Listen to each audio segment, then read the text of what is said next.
Vamos ahora a hablar con Marcelo Capello, economista jefe del IERAL, porque, por supuesto, el tema económico sigue siendo importante en nuestro país. El gobierno está tratando de ordenar la macroeconomía. El ministro Caputo ayer dio declaraciones, dijo a los comerciantes, a los empresarios, cambien el chip con el tema dólar, porque está fluctuando y puede estar más alto, mañana puede estar más bajo. Bueno, entonces vamos a dilucidar un poquito todas estas cosas. Marcelo, ¿qué tal? Buen día. Natalia y Antonio los saludan. Bienvenido. Buen día, ¿cómo están? Gusto. Bien, igualmente para nosotros. Bueno, queríamos, primero vamos a empezar por ahí, después vamos a ir un poco al tema de los impuestos, la presión tributaria y demás. ¿Cómo observa esta situación de fluctuación? La semana pasada $1 a la suba, esta semana $1 a la baja. ¿Cómo lo analizan ustedes?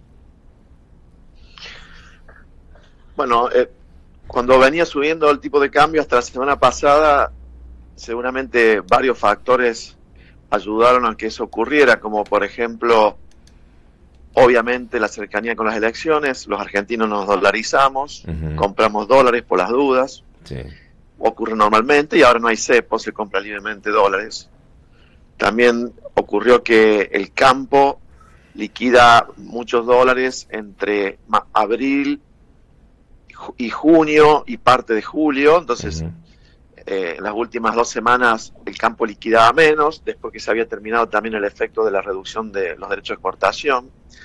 Entonces menos oferta del campo liquidando, más demanda de la gente y cierta incertidumbre que se generó también a partir de la política monetaria, que tuvo algunas idas y vueltas. En algún momento los bancos quedaron con mucha liquidez, seguramente se fueron al dólar. Bueno, 3 o 4 motivos, factores que llevaron a una suba del tipo de cambio, y me estaba olvidando de uno muy importante. En el acuerdo con el FMI había un compromiso de comprar reservas. El Banco Central no había intervenido comprando reservas prácticamente, y cuando hubo que revisar el primer trimestre del acuerdo, se demoraba la aprobación, y en medio de esa revisión el Banco Central o el Tesoro empezaron a comprar dólares en el mercado, seguramente inducidos por esa negociación con el FMI. Entonces en el mercado, bueno, se interpretó que si el Tesoro también empezaba a comprar dólares en el mercado por un compromiso con el FMI, y se sumaba a la demanda que ya había de los particulares al tema de la menor oferta del agro, Sí. el dólar iba a subir, y bueno, todo eso llevó al alza hasta el viernes pasado. Muchos... Esta semana lo que estaría aparentemente primando es que lo que buscó el gobierno para calmar el tipo de cambio es que las subas en las tasas de interés han vuelto nuevamente muy atractivo el carry trade, es decir, pasarse de dólares a pesos, invertir en tasas de interés en pesos, seguramente para después volver al dólar, y eso me parece que es lo que ha calmado la situación esta semana, ¿no? El tema de las LEFI también algunos mencionaron como motivo. Sí, eso es parte de lo que dije, cambio en la política monetaria, donde se pasó a un sistema que se denomina de tasas endógenas, es decir, la tasa de interés la determina el mercado, y justo se desarmaron las LEFIs en medio de esos cambios. Sí. En un momento quedó mucha liquidez a partir del desarme de las LEFIs y del cambio de la política monetaria, Claro. y en ese momento seguramente los bancos Claro. dirigieron una parte del excedente de liquidez a comprar divisas. Y bueno, esa demanda de los bancos, por supuesto, pesa mucho más que la de los particulares. Otro factor que no mencioné es el ruido político, ¿no? Sí. Los proyectos de ley, las leyes que se aprueban, que aumentan el gasto, Sí. impulsadas por la oposición o por los gobernadores, y si bien que puede tratarse en algunos casos de demandas sociales justificadas, como las jubilaciones y otros, pero desde el punto de vista práctico, lo que uno está viendo es que la oposición le aumenta el gasto al gobierno a través de la aprobación de leyes, y eso llevaría nuevamente al déficit fiscal, a la emisión, a la inflación. Por supuesto, eso en los mercados se lee en forma negativa y también trae incertidumbre. Marcelo, 2 preguntas por ahí en una, porque Caputo tuvo que salir a aclarar un poco el tema del esquema de flotación, porque se hablaba también de algunos cambios, porque estaba pasando el techo o que iba a perforar el piso, entonces para cambiar ese número ya lo descartó de plano. Para entender un poco ese sistema también, si nos podés dar un poquito de luz acerca de eso, porque si está abajo, la opinión que porque está abajo, si está muy arriba, qué es lo que puede pasar en ese sentido. Y después, si querés, nos metemos un poquito en el cheque electrónico, qué significa y vamos al bimonetarismo realmente con ese sistema. Bueno, desde mediados de abril, el régimen cambiario es de bandas cambiarias, es flexible, o sea, el dólar puede fluctuar por oferta y demanda, sin intervención del Banco Central, pero puede fluctuar entre 1.400 pesos el techo y 1.000 pesos el piso.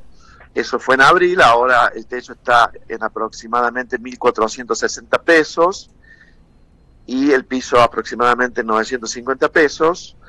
El dólar puede fluctuar dentro de esos valores. Uh-huh. Ahora, si por ejemplo en algún momento el dólar llegara en este momento a 1.460 pesos, que es el techo de la banda, el Banco Central allí no lo dejaría subir más, porque saldría a vender dólares de sus reservas, sí, para que no siga aumentando.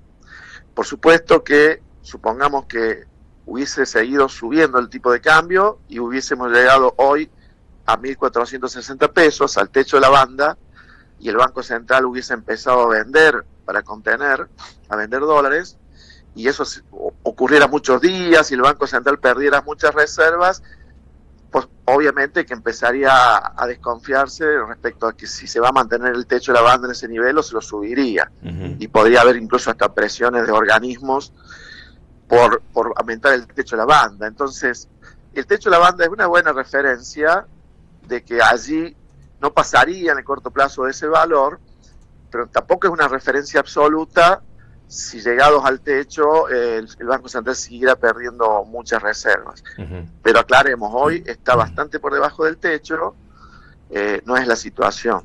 Uh-huh.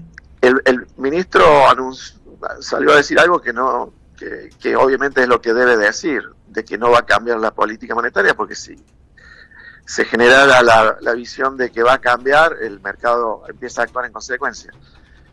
De todas maneras, cuando el dólar está a 1.200 pesos, estaba relativamente bajo, había muchas críticas del sector productivo. Si el dólar se fuera más cerca de la banda superior, del techo uh-huh. de la banda, sería un dólar ya normal, digamos, en materia de competitividad. Uh-huh. Ya no sería tan bajo, tampoco sería un dólar muy alto. A mí me parece que un dólar que desde el punto de vista de la competitividad del sector productivo estaría en un nivel más o menos adecuado y que se lo podría defender con el nivel de reservas que tiene el Banco Central. Uh-huh. O sea, no veo por ahora la necesidad de que haya que cambiar la banda superior. Por supuesto, después de las elecciones se verá si hay menos incertidumbre, qué pasa, pero lo que sí tenemos que tener en claro que si el dólar subiera hasta el techo de la banda, desde el punto de vista de la competitividad, estaríamos ya con un tipo de cambio no muy diferente al promedio de los últimos 25 años. Uh-huh.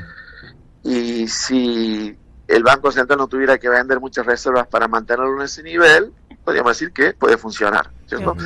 Y no sería una maxi devaluación, y no subiría tanto la inflación. Podría uh-huh. subir 1 o 2 meses al 2 o quizás al 3%, uh-huh. pero no se trataría de una típica maxi devaluación de la Argentina. Bien. Marcelo, ahora vamos a ir a un estudio que han realizado ustedes desde el IERAL, la Fundación Mediterránea, sobre el tema de ingresos brutos, porque el otro día justo hablábamos aquí con un senador provincial donde, qué sé yo, aquí en ATM, por ejemplo, que es, digamos, el organismo de recaudación del gobierno provincial, un monotributista puede llegar a pagar el triple de impuestos provinciales de lo que paga a nivel nacional dentro del monotributo. Entonces, ustedes han hecho todo un estudio del tema del gasto, cómo se financian las provincias con estos tributos que a veces, bueno, el contribuyente no tiene en cuenta digamos, la inmensidad de dinero que recaudan las provincias en este sentido. Claro, ahí lo que decimos es que el impuesto a los ingresos brutos y el ingreso bruto de los municipios, Sí. que no se llama ingresos brutos, pero se llama generalmente tasa de seguridad e higiene, Uh-huh. que no es tan importante en Mendoza porque aplican montos fijos, en cambio en la mayoría de las otras provincias los municipios aplican alícuotas, ¿cierto? Como Claro. en ingresos brutos. Uh-huh. Es un impuesto que además de muy distorsivo, como siempre se dice, que va en contra de la competitividad, además viene escondido en los precios y lo pagamos sin darnos cuenta, no se detallan las facturas, y eso es muy malo también desde el punto de vista de la calidad del gasto público, del nivel y la calidad del gasto público. Ustedes dirán, bueno, ¿qué tiene que ver una cosa con la otra? Lo que pasa es que si los contribuyentes no nos damos cuenta que estamos pagando impuestos y los políticos financian el gasto con esos impuestos invisibles, Uh-huh. y bueno, cuando vamos a votar, votamos por propuestas de alto gasto público porque no nos damos cuenta que estamos pagando impuestos cuando compramos cosas. Claro. Cada vez que compramos algo nos están aplicando 21 de IVA, más el acumulado de ingresos brutos y del ingreso bruto municipal. Probablemente el 30% de cada cosa que compramos sean esos tres impuestos. Uh-huh.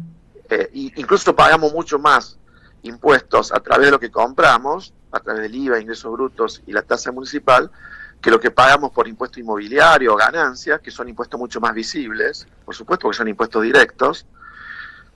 Y por ende no controlamos a los gobiernos, no les exigimos. Votamos por alto gasto público, en muchas provincias se vota por gasto altísimo porque no vemos los impuestos, no nos damos cuenta que lo estamos pagando.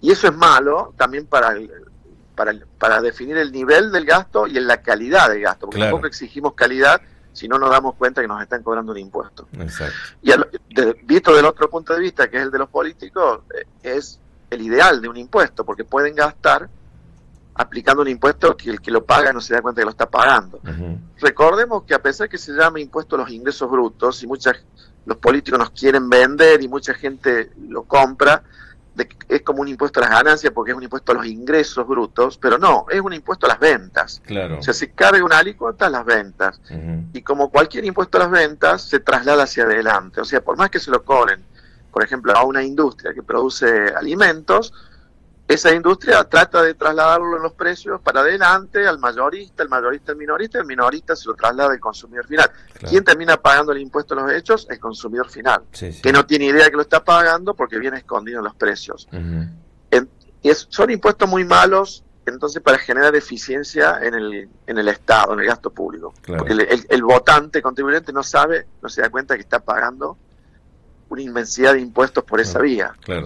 Sí. Además de la invisibilidad, da la oportunidad de exportar impuestos. O sea, por ejemplo, las provincias y los municipios le están cobrando tasas muy altas a los bancos y a los ingresos de los bancos. ¿Y de dónde vienen los ingresos de los bancos? De las tasas de interés que le cobran a los que toman un préstamo.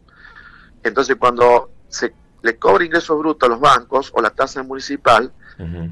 en realidad no le están sacando ganancia a los bancos. Lo que está ocurriendo es que el banco después carga la tasa de interés Claro. que le cobra a quien toma un préstamo, Claro. esos impuestos, y lo que termina ocurriendo es que las tasas de interés son más altas a causa de esos impuestos. Entonces, Obvio, ¿quién es- termina pagando el impuesto a los ingresos brutos que se le cobra a los bancos? El que toma un préstamo. Claro, es el costo puede ser una financiero empresa. total. Entra en el costo financiero total. Exacto. Pero además ni siquiera se detalla en el costo financiero total. El IVA sí se detalla, Uh-huh. porque es un impuesto que se aplica por fuera, decimos. Uh-huh. En cambio, ingreso bruto y la tasa municipal ni siquiera se detalla porque está metido dentro de la tasa. Mirá vos. Ha sido trasladada ya adentro de la tasa de interés. Uh-huh. ¿Y qué pasa? Que los bancos no cobran una tasa diferente de interés de acuerdo a la provincia o el municipio según el impuesto que cobra cada provincia o municipio. Cobran la misma tasa en todo el país Claro. y eso es un escenario ideal para una provincia o municipio que suben la tasa sobre los bancos porque total el banco distribuye ese impuesto en todo el país y no Claro. solo en esa provincia o municipio. Claro. De manera que es una forma de exportar impuestos. Claro. Cuando las provincias y los municipios le cobran más a los bancos, recaudan mucho pero le están pasando parte del peso del impuesto a los que toman préstamos en otras provincias. Claro, claro. ¿Se entiende? Y esto, Marcelo, también redunda en que no se reactive la economía, en que también seamos menos competitivos a la hora de exportar. Redunda en que seamos menos competitivos, especialmente allí, y ahí ustedes en Mendoza lo notan, porque generalmente Argentina es más caro que Chile, por ejemplo, en muchas cosas, que suele ser más caro por los aranceles a la importación, pero también por estos impuestos que encarecen los precios, porque son impuestos que están escondidos en los precios, hace perder competitividad. Entonces, a largo plazo afecta el crecimiento económico. La reactivación, bueno, no tanto, eso depende de otros factores. Seguramente esto también influye, pero junto a muchas otras cosas que hacen que esté costando reactivar.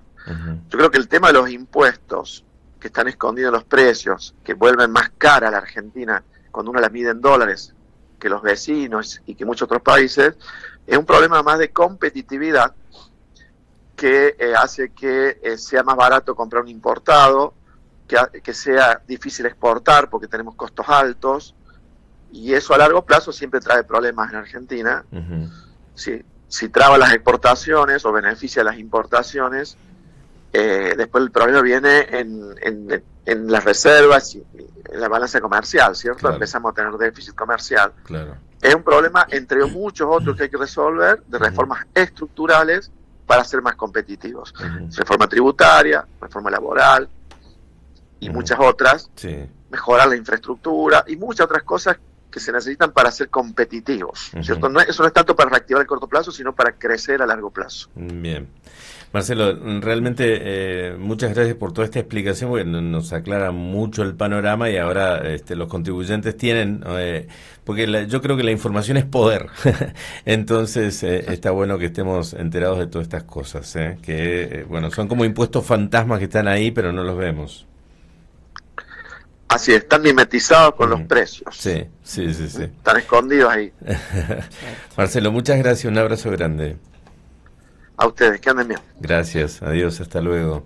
Estábamos hablando con Marcelo Capello, economista jefe del IERAL, que, bueno, nos explicaba primero todo este movimiento del dólar y todo esto que era ineludible porque ha sido tema de conversación en las últimas 2 semanas. Ahora empezarán a decir que, no sé, que estamos en un atraso cambiario, tal vez. Pues siempre hay un motivo, ¿no?, para discutir. Lo que sí ya se trasladó a precios, Antonio. Bueno, ese es el problema, que ya se trasladó a precios, que el índice de inflación ha aumentado ya en Cava. Cuando sube se traslada a precio, ahora cuando baja... Nunca jamás. ¿Lo trasladan a los precios, la baja del dólar? Por eso está bien, ayer hablamos con la Cámara de Distribuidores de Alimentos, de almaceneros, que es importante que la gente sepa que ellos también están haciendo el esfuerzo para que no se traslade, pero hay